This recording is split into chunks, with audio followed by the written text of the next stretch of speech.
Saudaraku, ketika Yesus dan Jairus berjalan berbondong-bondong dengan begitu banyak orang berdesak-desakan satu sama lain menuju ke rumah Jairus, ada seorang perempuan yang telah mengalami penderitaan oleh karena sakit pendarahan selama 12 tahun. Perempuan ini sudah berusaha sedemikian rupa untuk mencari kesembuhan melalui para tabib, dan dijelaskan oleh Markus sampai menghabiskan semua yang dimiliki. Tapi selama 12 tahun dia berusaha. Selama 12 tahun itu juga menghabiskan semua yang dia punya. Dari usaha yang dilakukannya tidak ada hasilnya. Dia tetap mengalami penderitaan karena sakit perdarahan itu. Sungguh-sungguh penderitaan yang sangat luar biasa seorang perempuan yang mengalami pendarahan ini. Dan ketika dia mendengar dan sekaligus langsung melihat bahwa Yesus dalam perjalanan ke tempat Jairus, sekalipun itu sangat berdesak-desakan, perempuan itu sendiri punya keyakinan dan berujar kepada dirinya sendiri, asalku jamah jubah-jubahnya, saya pasti sembuh. Asalku jamah jubahnya, saya pasti sembuh. Timbul pernyataan iman yang demikian. Itu sangat luar biasa, sebab Jairus saja minta kepada Yesus untuk datang ke rumahnya supaya Yesus menjamah dan anaknya menjadi sembuh. Keyakinan Jairus. Tetapi lain halnya dengan keyakinan perempuan ini, asalku jamah jubahnya, saya pasti sembuh.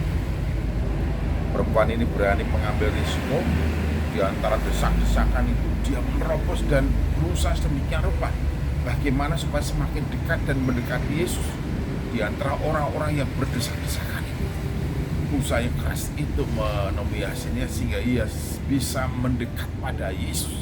Dan lalu dia wujudkan pernyataan imannya itu, asalku jamah jubah-jubahnya pasti saya sembuh. Asalku jamah jubah-jubahnya pasti saya sembuh. Lalu dia mengeluarkan tangannya dengan gemetar dan lalu mengusahakan sampai kepada jubah Yesus Kristus, dan dapatlah terjamah jubah itu dengan usaha yang keras seketika itu juga. Ada kata seketika itu juga berhentilah pendarahannya dan dia merasakan sembuh, dan betul-betul sudah sembuh. Ini luar biasa. Ada kata seketika. Saat mana tangan menyentuh jubahnya, saat itu juga kesembuhan dialaminya. Disinilah kita mendapatkan satu penegasan dan penjelasan. Iman yang sedemikian itu luar biasa, besar kuasanya. Ketika statement imannya, pernyataan imannya diwujudkan dalam tindakan yang nyata, maka terjadilah seperti apa yang dipercaya. Jadi boleh ditegaskan seperti yang disabdakan oleh Tuhan Yesus Kristus, jadilah seperti yang kamu percaya. Itu juga yang dialami oleh perempuan ini. Tuhan Yesus selalu berkata, siapa yang menjamah jubahku? Siapa yang menjamah jubahku? Murid-muridnya heran, guru, bukankah kita berdesak-desakan? Jadi kalau satu sama lain saling menjamah itu kan sudah biasa, saling bersentuhan itu sudah biasa. Itu pikir muridnya.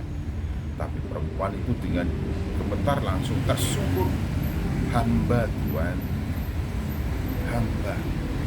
Tuhan Yesus Kristus menoleh ke perempuan itu, melihatnya, menyaksikannya, memandangnya.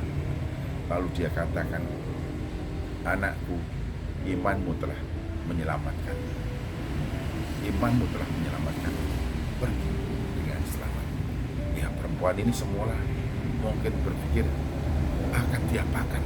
Ternyata Tuhan Yesus Kristus mengapresiasi imannya luar biasa. Dan ini betul pernyataan iman yang luar biasa yang menjadi kenyataan karena ada action diwujudkan dalam satu tindakan seperti yang dipercayainya. Jadi kita semua diingatkan, sungguhkah kita hidup oleh karena percaya? Segala persoalan hidup pasti dapat diselesaikan, dapat ditaklukkan, dan kemenangan kita punya. Sebab orang benar hidup oleh karena percaya.